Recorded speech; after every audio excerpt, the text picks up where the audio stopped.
திருமதி கௌசல்யா ஜெயந்த்ரோ அவர்களுடைய சேவை நலன் பாராட்டு நிகழ்வானது வவுனியாவில் கிராம அலுவலர் ஒருவர் பிரியாவிடை பெற்று செல்லுகின்ற போது அவருக்கு அதிகளவான மாலைகளை அணிவித்து கோலாகலமாக பிரியாவிடை கொடுத்திருக்கிறார்கள். அதனைத் தொடர்ந்து சிலர் அவர் பிரியாவிடை பெற்று செல்கின்றார் என்பதை நினைத்து கண்ணீர் சிந்தியதாகவும் தெரிவிக்கப்பட்டிருக்கின்றது. ஒரு மனிதன் எப்படி வாழ்ந்தான் என்பது அவன் மரணித்த பின்னர் இடம்பெறுகின்ற இறுதிச் சடங்கில் கண்டுகொள்ளலாம். அதே போல ஒரு உத்தியோகத்தர் எவ்வாறு அங்கு சேவை செய்தார் என்பது அவரது பிரியாவிடையின் போது கண்டுகொள்ளலாம்.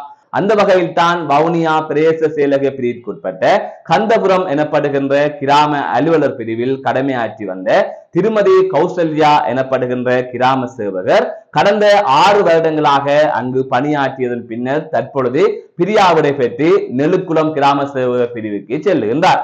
இந்த சந்தர்ப்பத்தில் தான் அவருக்கான பிரியாவிடை நிகழ்வு அந்த கிராமத்தை சேர்ந்த பொது அமைப்புகளால் கந்தபுரம் பொதுநோக்கு மண்டபத்திலே ஏற்பாடு செய்யப்பட்டிருந்தது.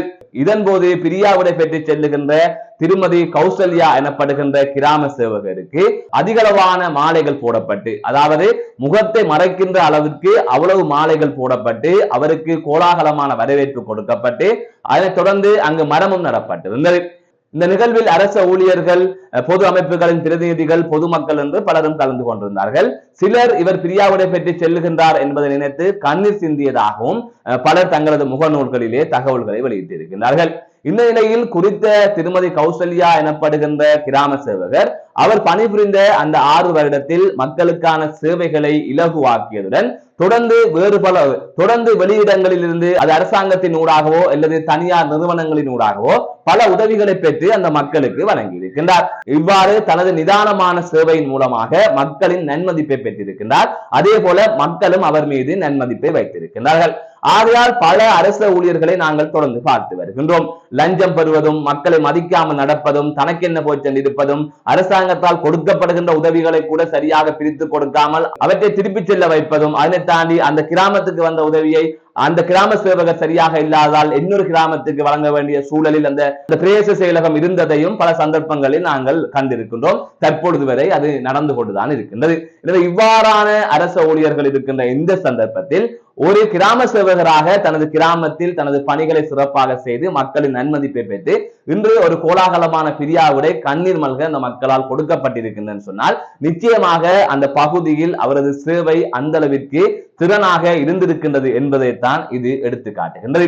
ஆகவே அனைத்து அரச ஊழியர்களுக்கும் அதேவேளை தனியார் துறையாக இருந்தால் கூட ஒரு பொறுப்பில் நீங்கள் இருக்கின்ற போது அந்த பொறுப்புக்குரிய தன்மையை அறிந்து அது மக்களுக்கான பொறுப்பு அல்லது ஊழியர்களுக்கான பொறுப்பு என்பதை புரிந்து கொண்டு செயற்பட வேண்டும். அதன் ஊடாகத்தான் அவர்களின் நன்மதிப்பை நீங்கள் பெற்றுக்கொள்ள வேண்டும். ஆகையால் இதிலே இன்னொரு கேள்வியும் இங்கு இருக்கின்றவர்களுக்கு இருக்கு. நாங்கள் நேர்மையாக இருந்து இங்கு என்ன செய்திட போகின்றோம், நாங்கள் நேர்மையாக இருப்பதால் இந்த மக்கள் எங்களுக்கு என்ன செய்திட போகிறார்கள், இந்த சமூகம் என்ன செய்திட போகின்றது என்றெல்லாம் பல கேள்விகளை அவர்களே அவர்களுக்கு எழுப்பிக் கொள்வார்கள். வேறு யாரிடமும் கேட்டாலும் சொல்லுவார்கள், நான் நேர்மையாக இருந்தால் சிலையா வைக்க போகின்றார்கள். ஆகையால் நீங்கள் நேர்மையாக இருந்தால் நீங்கள் போகின்ற போது உங்களுக்கு எவ்வாறான ஒரு பிரியாவிடை நிகழ்வு இடம்பெறும், எவ்வாறு அந்த மக்கள் மனதில் நீங்கள் வைக்கப்படுவீர்கள் என்பதை இந்த சம்பவத்தின் ஊடாக அரச ஊழியர்கள் பார்த்துக் கொள்ளுங்கள்.